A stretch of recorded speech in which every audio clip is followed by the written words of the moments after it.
Phase 1 of the installation process will gather information about our computer specific to our configuration. In order to be prepared, we should have the following information available. CD key, provided with the Windows NT Server software. Name and organization. This information is used for licensing purposes only. Licensing mode. We'll need to select the licensing mode, either per server or per seat, which we'll be implementing. Computer name. Because the computer name will be used for browsing purposes, it is critical that the name we select be unique in regards to all the other computer names. Type of server. We should have already planned which type of server we'll be installing. Our choices include primary domain controller, backup domain controller, or member server. Administration password. The administration password we choose can be up to 14 characters in length. Emergency repair disk.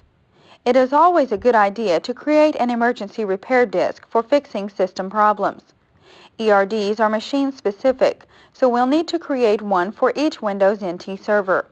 And optional components.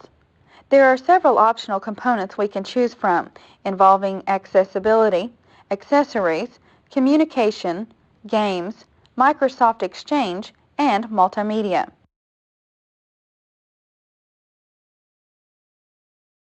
Phase 2 of the installation process will prompt us to supply the following information regarding our network configuration. Direct or dial-in connection to the network. We'll need to tell the Windows NT server whether we are using a direct network connection or are dialing in to the network. Optional install of the Internet Information Server.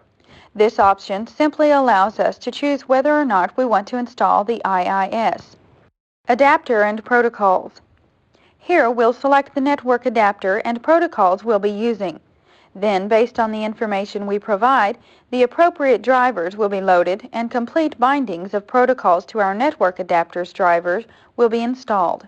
Additional network services. We can choose to install additional network services such as services for Macintosh or gateway services for NetWare. And domains.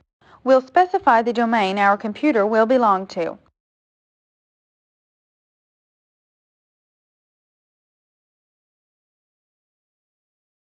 In the last stage of installation, Windows NT Server requires the following information in order to complete the configuration: date, time, and time zone.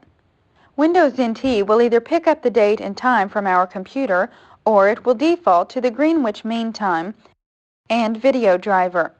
We can further customize our video settings. Then we'll be asked to test the settings before they are saved.